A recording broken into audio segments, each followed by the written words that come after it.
This is Shalom World Podcast.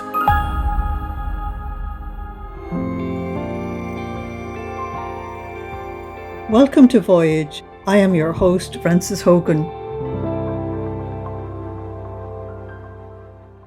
Welcome to our sharing on the second half of St. John's Gospel. And we now come to the very end of the wonderful priestly prayer of Jesus from verses 24 to 26. So let me read it for you first. Father, he said, I want those you have given to me to be with me where I am, so that they may always see the glory that you have given to me because you loved me before the foundation of the world. Father, righteous one, the world has not known you, but I have known you, and these have known that you have sent me. I have made your name known to them and will continue to make it known, so that the love with which you loved me may be in them and that I may be in them. This is the only time in this wonderful prayer where Jesus uses the words, I want something. This prayer has been completely, utterly other, but this time he wants something, and he addresses his Father as Abba. Unfortunately, it's translated as Father in the English language, which is much more formal address. And what Jesus wants is that his disciples will always be with him. And it's this request that tells you just how much he loved these men that are around the table at the Last Supper, and how it must have absolutely broken his heart to see Judas leave them and go to his destination. Really sad. During this time, Jesus has lifted the beloved disciples up to the realm of above. He has brought them to be born in the Spirit, which he told us in chapter 3 and verse 5. He has taught them how to live in the realm of the spiritual, or the realm of above, or in the kingdom of God. He has showed them how to live together, even though they were such diverse ages and characters and backgrounds and so on, because that was going to be the reality of the church. And he showed them how to live in loving communion and union with the Blessed Trinity. That's wonderful. But if it's only for now, it's not that wonderful. What about forever? What about the longest part of our lives? The shortest part of our existence is the little bit we live on the earth in our exile. The longest part of our existence is the part we live in God's presence in eternity. And so what Jesus asks for is that their final destiny would be secured. This is the great privilege of the believer, and this is the absolute security of the believer, that the Lord has asked that their destiny would be secure, that he is going to heaven to open heaven for them, as we learned in chapter 14, that he is going to open the door and there's a place for everybody, and he wants to make sure that he has actually requested this himself. Now, since we know that Jesus is one with the Father is one with Jesus, they have one will. They are one love. Okay? So what Jesus requests is actually what the Father wants. This is what we mean by God's will. And so Jesus is asking, he's expressing something on earth that the Father actually wants. And so the eternal destiny and salvation of the believers is made secure. It's a most wonderful thing. And so what does he ask? I mean, he could say, save them and make sure they get into paradise. He doesn't say that. He says, I want them to be with me so that they will always see the glory that you've given to me. They will always see God. This is heaven. This is the beatific vision. This is it. Philip had said to him in chapter 14, oh, show us the Father. And Jesus is now making absolutely sure Philip will see the Father, and all the other Philips. And he addresses the Father at the beginning as the Holy One. That's the hallowed be your name part of the Our Father. And now he addresses him as the righteous one, because in the events that are just about to happen, God the Father will show both his holiness and his justice in all that actually happens. And the disciples will learn in a very new way that God is holy, God is just, God is love, God is mercy, God is everything. He isn't just love. That wisdom and justice and mercy and everything else are all expressions of this one love. And we're inclined to sort of think that his justice is merely punishment, and that is not so. It is part of restoring everything to the divine order so that there can be a final unity between heaven and earth. Unfortunately, the unbelieving world, the cosmos, are not going to appreciate anything until it's far too late. They will only understand at the final judgment, and that's extremely sad. And so there will not just be Judas lost, but there will be other branches lost as well, branches of the vine. But we've already seen that their blindness is culpable and it is deliberate, and that they have chosen to put themselves under the influence of the Prince of Darkness. But the beloved disciples will see God. They will see his glory. They will be present to the Blessed Trinity for all eternity. So what they knew during their lifetime in their own hearts, and they tried to express in their relationships in the church, they will know in absolute knowledge for all eternity. It's a very wonderful thing. And so Jesus finishes up by saying, I have made your name known to them, and I will continue to do it. So Jesus is going to continue working in the church for all time, until the end of time. So just as the Father revealed himself on Mount Sinai and then came to live or tabernacle among his people as they went through their journey to the promised land, so Jesus also has revealed himself in his mission, and he will tabernacle with us in the Blessed Eucharist and in our hearts for all time as well. So that brings us to the end of this priestly prayer of Jesus, and we now go into this incredible mystery of the Passion of Jesus. And I want to move into chapter 18. I first of all have to give you an introduction to this because things are not what they seem. And John, as you now know, doesn't deal with things in the same way as the Synoptic Gospels deal with them. He has his own unique way of approaching things. So the first thing you would expect is that Jesus goes into the Garden of Gethsemane and he has his 3 hours of agony, which are described graphically by St. Luke in his Gospel. John doesn't deal with that. John deals with something else that the other Gospels merely say happened, and John picks it up as something absolutely astonishing, and that we need to deal with that. Now, John knows that you know about the agony in the garden. In fact, he knows that you know all the details of the Passion. So that's not the point. He doesn't have to say this again. He just wants to bring us to a new understanding.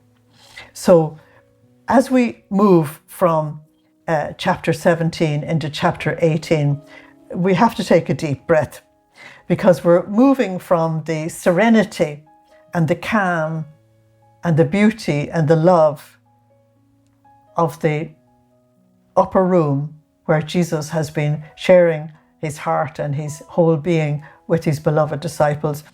And we go out into the darkness of the night, and we go out into the darkness of the unbelief and violence of the cosmos. So all the warnings that Jesus has given to them about how the darkness and the violence of the cosmos will affect them is going to plunge itself on them. They will get it within minutes. And so it comes to us as a shock, because we have been in the intimacy with the Father. We have been wrapped in the love of the Most Holy Trinity. We have been absorbing their food and their word and their life. We have been there. And then suddenly we're plunged into this frenzied activity of Jesus' enemies, who are in a desperate rush to kill him before the Passover. It's actually hard to take, but I want to bring you back to bring you forward. If you go back to the time of Moses, and Moses spent 40 days on the mountain in communion with God, and God gave him the 10 Commandments, and God communicated with him, and Moses was transformed to the point where he had to cover his face because the people couldn't actually take the glory of God on his face. But as Moses descended the mountain, carrying with him the 2 tablets of stone, which expressed God's true will for how they should live, as he was coming down the mountain, he heard this frenzied sound coming from the people of God. And there at the foot of the mountain, they were busily setting up an altar to a false god and putting an idol on the altar, and all the sexual immorality that went with the idol worship. All this frenzied activity and all this sin and all this rebellion, and it was literally under God's nose. God was appearing on the mountain. And it affected Moses so badly that Moses threw the 2 tablets at them. What was the point in revealing God's will to this people in total rebellion against him? And it's the shock of coming out of God's presence and the beauty and glory and grace and magnificence of God's presence straight into sin. And the sheer ugliness of sin strikes you. Well, that's the way it is for us now, going from chapter 17 to chapter 18. And so we had this wonderful, unhurried atmosphere once Judas had left. But when you come into chapter 18, the tempo speeds up, everybody's in a hurry. In less than 24 hours, there's going to be several trials for Jesus. There's going to be condemnation, there's going to be torture, he's going to be dragged from one place to another. It's unbelievable. And John wants you to feel the difference between communion with God and the world. He wants you to see that these are really genuinely 2 different kingdoms, 2 dimensions of being, and they operate on extremely different principles. It is a terrible shock, not just for the beloved disciples who are meeting this for the first time, but for us who know all about these events. So by the time the final discourse of Jesus is finished, you and I have probably forgotten all about Judas, who left us in chapter 13 from verse 30. And he went off to join the enemies, the Sanhedrin, and to make it possible for them to get Jesus. Now, why would it be difficult for them to get Jesus? They had decided that they wanted to arrest Jesus by night. They could easily have arrested him in the temple. But if they tried to arrest Jesus in the temple, Jesus would have been defended by the people, because the people were all putting their faith in him. So they weren't going to do that. They were going to do this awful thing of trying to arrest him in secret. But they knew that Jesus would be surrounded by 11 men, all of whom would be more or less dressed the same, in the same colours. And they'd be all wrapped up in their mantles because it's night. And they all would have beards. And so it would be very, very difficult to distinguish one from the other. Only somebody who knew Jesus intimately would know that this one is Jesus, not that one. And that was the function that Judas had, to be able to distinguish Jesus from the others in the Garden of Gethsemane. You can see that night in John is very destructive, okay? So the events that we're moving into now, we have to understand that Satan is going to take terrible revenge on Jesus. Why? Because Jesus came to restore humanity to God's original order. And in all the actions of Jesus, and very particularly in his exorcisms, he was interfering very badly with Satan's order, bringing chaos and hell into everybody's lives. And an event that John doesn't actually deal with in his gospel, but just needs to be mentioned in passing, is the temptations of Jesus in the wilderness, where Satan was trying to find out, is it really you? I can't believe that you would be so humble and so simple and so ordinary, and that you'd be fasting and everything. You could turn stones into bread if you really are the person I think you are.